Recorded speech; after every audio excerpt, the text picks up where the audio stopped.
नमस्कार, इस वक्त आप DTV देख रहे हैं और मैं हूं आपके साथ अजय कोहली। इस वक्त हमारी मौजूदगी है फिरोजपुर झिरका के सकरपुरी मुंडा का। यहां से हमारे साथ नवनिर्वाचित सरपंच हमारे साथ मौजूद हैं रामकिशोर सैनी जी। उनसे बात करेंगे कि वो 102 वोटों से यहां से जीत हासिल की है, उस जनता के लिए क्या कहना चाहेंगे और इस पंचायत का विकास कराने के लिए क्या क्या रणनीतियाँ उनकी होंगी, वो सारी बात उन्हीं से करेंगे। आप हमारे साथ बने रहिए, बहुत बहुत स्वागत है। और सबसे पहले हम आपको बधाई देना चाहेंगे DTV परिवार की ओर से।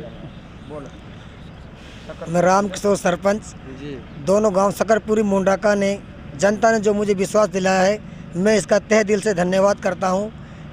जैसे इन्हें विश्वास दिलाया, मैं इनका खरा उतरूंगा और जो भी समस्या है मैं अपने पूरी कोशिश करने के लिए तैयार रहूंगा। अपने पंचायत की क्या क्या समस्याएं, जब आप वोट मांगने गए, आप पहली बार राजनीति में आए, तो क्या क्या समस्याएं आपके सामने आई सर? सबसे पहले पानी की समस्या की किल्लत सबसे ज़्यादा है दोनों गाँवों में। पानी की समस्या को मैं पूरा करूंगा और अभी अपने टैंकर चालू कर रखे हैं मैंने दोनों गाँवों में। अभी कुछ घरों में लाइट की सुविधा है, लाइट सुविधा होगी। कुछ रास्ते हैं, 2-3 जगह रास्तों खराब हुए पड़े हैं, उनका अभी तक वहाँ पर पानी भरा पड़ा है, वो समस्या सबसे आगे है। हम आपसे जानना चाहेंगे कि आखिर आपसे पहले आपकी पंचायत का विकास क्यों नहीं हुआ? जन पानी नहीं था तो हम रामकिशोर जी को 102 वोटों से जो जिताया है कि उनको उम्मीदें हैं। क्या लगता है कब तक इस पंचायत में जब आप सरपंच बने हैं तो इस समस्या का समाधान करवा पाएंगे? समस्या ये है जी, क्योंकि पक्ष विपक्ष हर पंचायत में चलते हैं। बिल्कुल। तो पक्ष विपक्ष चलने के कारण जिन लोगों ने पिछले वर्ष सरपंच को वोटें नहीं दी थी, तो उस समय सरपंच ने क्या करा था कि भाई उनके सामने का जो रास्ता था वो छोड़ दिया, कुछ गड्ढे थे वो गड्ढे छोड़ दिए। कहने के बावजूद भी उन रोडों को नहीं बनाया गया और उन लोगों की समस्याएं हमारे पास आई। उन्होंने हमें यह विश्वास दे करके वोटें दी कि हमारा रास्ता पक्का होगा और गड्ढे पक्के होंगे, पानी की समस्या पूरी करी जाएगी, लाइटिंग की समस्या की कमी है, कुछ घरों में वहाँ लाइट पहुँचाई जाएगी। और शिक्षा से भी हमारी पंचायत वंचित है, क्योंकि यहाँ पे आज तक मिडिल स्कूल नहीं हुई हमारी पंचायत में। समथिंग 1985 में हमारे गांव में जो मुंडा का गांव था वो पंचायत में जोड़ा गया था, सकरपुरी पंचायत में। ना तो मुंडाका में मिडिल स्कूल हुई और ना ही सकरपुरी गांव में मिडिल स्कूल हुई। तो शिक्षा का जो क्षेत्र है वो काफ़ी पिछड़ा हुआ है इस पंचायत का, क्योंकि हमारा जो गांव है वो राजस्थान बॉर्डर के टच है। बिल्कुल। टच होने के कारण हमारे जो बच्चे हैं वो नौगांव में पढ़ने के लिए जाते हैं, राजस्थान में पढ़ने के लिए जाते हैं। जब राजस्थान में वो ग्रेजुएट कर लेते हैं तो उनको हरियाणा सरकार जो है वो सक्षम योजना से भी वंचित रखती है, क्योंकि उसका बहुत बड़ा नुकसान हमारी पंचायत को उठाना पड़ता है। आगे जा कर के युवा बेरोजगार रहते हैं। अगर हमारी जो पंचायत है इसमें मिडिल स्कूल या मैट्रिक स्कूल खुल जाए तो हमारे जो बच्चे हैं जब वो समझदार हो जाएंगे तो वो आगे हरियाणा में ही अपनी शिक्षा पढ़ सकते हैं।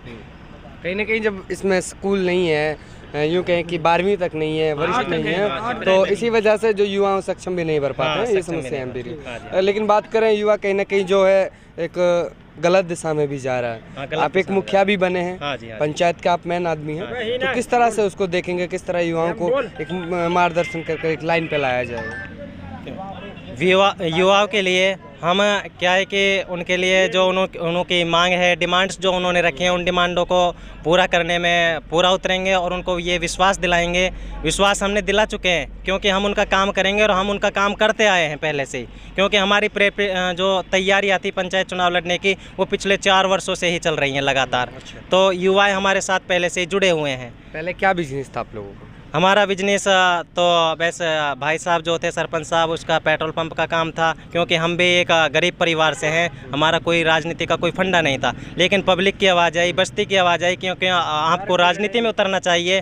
तो हम इस प्रकार से फिर उनके कहने अनुसार राजनीति में उतरे, बस्ती के अनुसार। धन्यवाद। ये हमारे साथ रामकिशोर जी और उनके परिवार के सदस्य थे जिन्होंने इस पंचायत में विकास कराने की ठानी है और जनता ने भी उनका साथ दिया है। जी सर, आपका धन्यवाद है। मैं तो बस कुछ ना बोल सकूँ जी। अच्छा जी, क्या हमारे युवाओं को भारी नुकसान हो रहा है। जो दारू का ठेका है यहाँ पर, इससे बड़ी परेशानी हो रही है। खेतों में लोग पीकर वहाँ बैठ जाते हैं, वहीं से तोड़ देते हैं। बाकी हमारी स्त्रियाँ भी सुरक्षित नहीं हैं, इससे हमको भारी हानि हो रही है।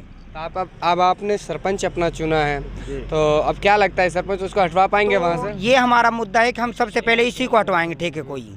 जी सरपंच साहब, जनता की समस्या आपके सामने भी, जैसे कि अभी बताया कि कहीं ना कहीं जो ठेका है वहाँ पे यूँ तो सरकार से परमिशन लेके है, लेकिन फिर भी आप लोग किस तरह की कोशिश रहेगी कि युवाओं को वहाँ से या तो उनको गाइडलाइन दी जाए या फिर यूँ कहें कि अपने पंचायत के अंदर उस ठेके को रहने ना रहने की बात करें? ये हमारी सीमा में नहीं रहेगा जी, मेरी पूरी पूरी कोशिश रहेगी। जी धन्यवाद। और कोई भी अपनी बात रखना चाहेगा? जी आप कुछ कहना चाहेंगे? सर सरपंच जीते हैं, आपने रामकिशोर जी को बनाया है, तो क्या उम्मीद है आपको उनसे? हमें यही उम्मीद है कि जिस तरह से हमारे दोनों गांवों ने तहे दिल से रामकिशोर जी के ऊपर विश्वास जमाया है, और हम चाहेंगे, पूरी जनता ये चाह रही है कि रामकिशोर जी तहे दिल से सबका विकास और सबका साथ लेके सबका विकास करेंगे। कहीं ना कहीं सबका विकास होगा।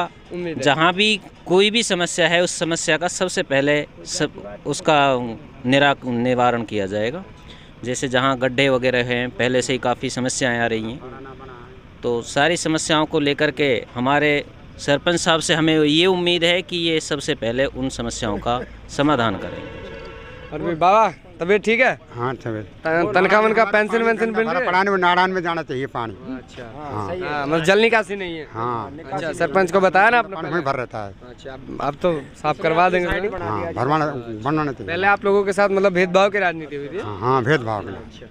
अब से पहले जो यहाँ के मुखिया रहे हैं, कहीं ना कहीं उन्होंने भेदभाव की राजनीति की है और उसका खामियाजा उनको भुगतना पड़ा। इसलिए रामकिशोर जी को जनता ने मैदान में उतारा और उनको जीत दिलाई। 102 वोटों से वह यहाँ से जीते। आप हमारे साथ बने रहिए। कैमरा पर्सन इस्माइल मन्नान जी के साथ मैं आपका अपना अजीकुली DTV न्यूज़। धन्यवाद।